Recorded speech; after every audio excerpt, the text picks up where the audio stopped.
Good morning, my brothers and sisters. It is August the 18th, 2020, and it's the 158th day of the virus. And we find ourselves this morning devotionally in John chapter 6. And it's a long chapter, and Jesus has just finished talking about feeding on his flesh and drinking his blood.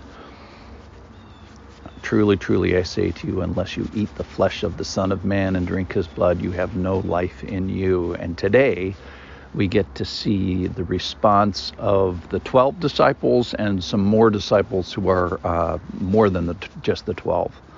So we're going to start today in John chapter 6, verse 60. When many of those disciples heard it, they said, "This is a hard saying. Who can listen to it?" I agree with that. They're essentially saying, I don't like this teaching, Lord, and I think you got to tip your hat right away before we even get going. Because they're basically saying, I don't like the Bible. I don't like what Jesus teaches. And this podcast is called Be With Me. But my secondary title is that I thought about was I don't like the Bible, because there's hard stuff in the Bible, and this is one of them. But we're going to find, what do we do with the hard stuff? So Jesus asks him, pursues, verse 61. But Jesus, knowing in himself that his disciples were grumbling about this, said to him, "Do you take offense at this?"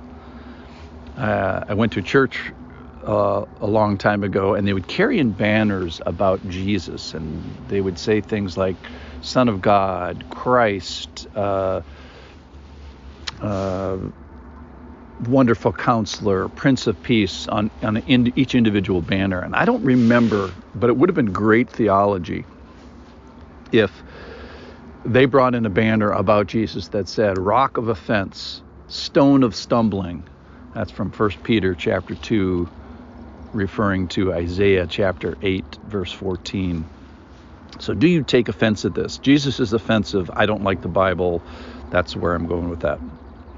And then Jesus doesn't back off and say, wait, I didn't really mean that. I'm just, easy, everybody. Verse 62, he doubles down. He says, then what if you were to see the Son of Man ascending to where he was before? What if you were to see him die, raised from the dead, and be ascend to heaven? Verse 63, it is the Spirit who gives life, and the flesh is no help at all. The words I have spoken to you are spirit and life, but there are some of you who do not believe. For Jesus knew who from the beginning those were who did not believe, and who it was who would betray him. Verse 65, and he said, this is why I told you that no one can come to me unless it is granted, unless it is given, bestowed, donated, paid him by the Father. And then verse 66, the sobering verse. After this, many of his disciples turned back and no longer walked with him. So let's go back to verse 61. Do you take offense at this? Great question.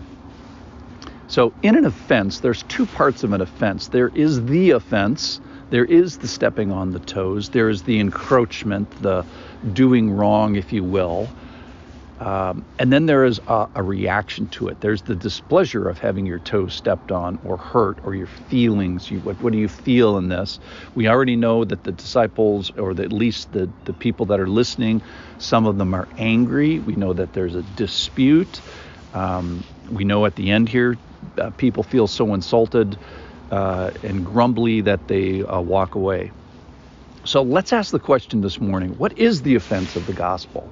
Just some that came, it's not in the passage, but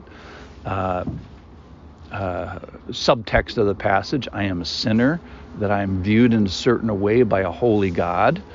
I am in need of rescue. I need intergalactic help, if you will.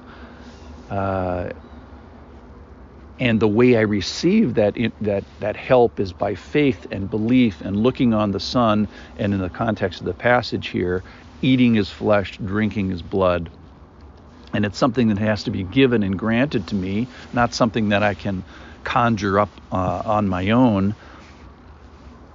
So I think the disciples here are offended by this, and not because they didn't understand Jesus, and that could be a way if people are offended about Jesus just by misunderstanding. I think they're actually offended here because they did understand.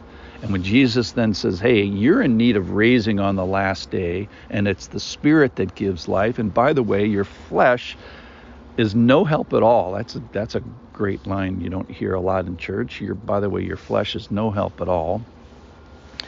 So I think one of the reasons people are offended about what this requires, which is belief, that's, belief as a child, that's offensive.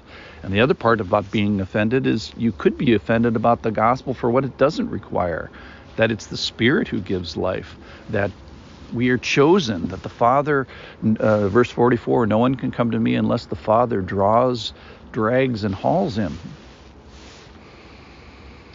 So then the response. So I feel offended. I feel angry. I feel disputational. And then Jesus here, we see that even after they are offended, that they are rattled, he doesn't back down. He doubles down. And after some of them leave, he doesn't go chasing after them saying, no, I'll make this easier for you. I'll change the requirements for you. We're going to have a second tier of Christianity. So verse 66, they no longer walked with him. So a couple of teaching points. Number one, I think you can walk with Jesus and not be a believer. It's a sub point here today, but you could go to church, live in a Christian country, go to a religious school, have a relative that's a religious person. That doesn't mean you're a Christian. The big point of today is to check your offenses. Why are we offended? Are we offended because God is at work and we can't do this based on ourselves? Does our offense lead us to repentance because of our pride and our self-congratulating and our self-accomplishment, as I think I can do salvation on my own? Or does our offense lead us to worship because there's something bigger and above our pay grade? So what do I do with the hard saying of Jesus? Do I leave or do I stay? I don't like the Bible this morning. Who can listen to it? So I'm out of here? Or do we respond like the disciples? Where else can I go?